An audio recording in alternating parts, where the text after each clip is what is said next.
bienvenue dans une nouvelle vidéo. Aujourd'hui, nous allons parler de 3 romans graphiques et un livre. Donc nous allons tout de suite commencer par la première BD. C'est Rosa Parks. C'est une BD historique. C'est de Maria Paola Peces et Matteo Maressini. Et ça a été publié en 2023. Alors, c'est l'histoire d'un chauffeur de taxi qui prend un client et qui lui raconte sa jeunesse, comment il y a eu la lutte avec Rosa Parks. Rosa Parks, c'est une femme noire qui a refusé de céder sa place à un blanc. Mais derrière, il y a tout un mouvement. On retrouve des personnages emblématiques comme Martin Luther King. Le chauffeur de taxi raconte cette lutte de la ségrégation à Montgomery, là où il vivait. Et donc j'ai bien aimé cette histoire. J'aime bien le message de transmission aux plus jeunes qui est véhiculé. Et j'aime bien en apprendre davantage sur ces événements. Je savais pas qu'il y avait eu un procès. Et ça, je sais pas si les gens le connaissent. Les gens savent qu'il y a eu un procès. Ça peut être intéressant. On peut le faire lire aux plus jeunes. Comme c'est une BD... Voilà, ça se lit vite, ça passe vite. Il n'y a pas de scène choquante et je trouve ça très très bien. Ensuite, j'ai lu Les Carnets de l'apothicaire, le tome 8. C'est un shonen historique et c'est de Natsuko Hyogo et Itsuko Neko Courage. Alors, j'ai beaucoup aimé redécouvrir Mao Mao, les enquêtes, et l'intrigue à la cour intérieure. Dans ce tome, on en apprend plus sur les origines de la naissance de Mao Mao. Comment, qui sont ses parents.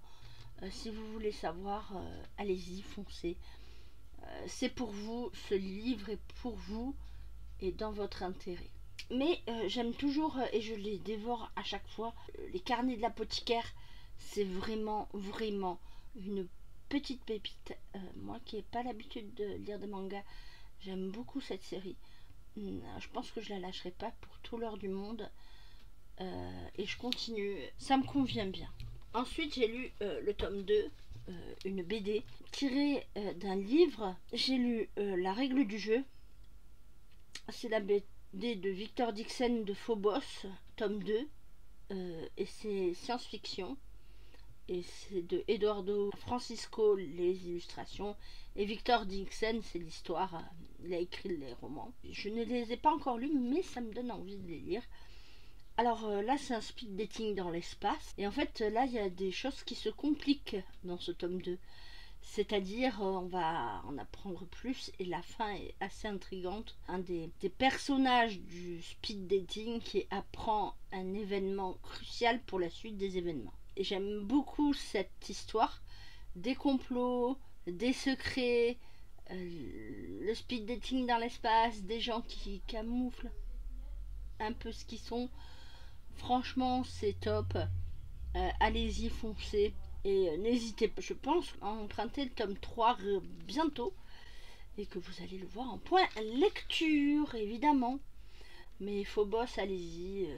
Voilà. Pour moi, les BD sont très très bien. Après, j'ai pas lu les romans, mais j'aimerais bien le faire un jour. Si j'en ai l'occasion, pourquoi pas. Ensuite, j'ai lu Mère morte de Aurélie Wallenstein. Alors, c'est publié en 2019. Bon, moi j'ai la version poche. C'est un monde science-fiction apocalyptique. Je vous raconte un peu le résumé. Les mères ont disparu et en fait les gens sont tués par les spectres des animaux. Mais il y a des gens qui arrivent à tuer les spectres des animaux. C'est des exorcistes. C'est pas exorciste comme on l'entend nous. Et donc ils protègent des bastions avec la population qui est à l'intérieur. Un jour, un de ces exorcistes va être capturé, ça on le sait très vite, par des pirates pour un but. Mais ce but, est-ce qu'ils vont l'atteindre? À vous de voir. Alors, j'ai beaucoup aimé cette lecture, car la piraterie est vraiment présente, la fantaisie aussi. Il y a beaucoup de fantaisie, ça m'a beaucoup plu. Ce mélange entre les deux. Disons qu'on vit ce que vivent les personnages principaux dans ce livre. On est très bien plongé dans ce livre. J'aime beaucoup.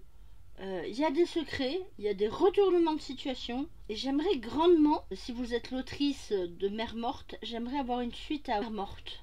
Mais je sais pas si ça arrivera. Si ça n'arrive pas, tant pis, je resterai sur ma fin, qui est bien, hein, qui est une fin ouverte, mais je veux une suite. Oui, je suis malheureuse de ne pas avoir la suite.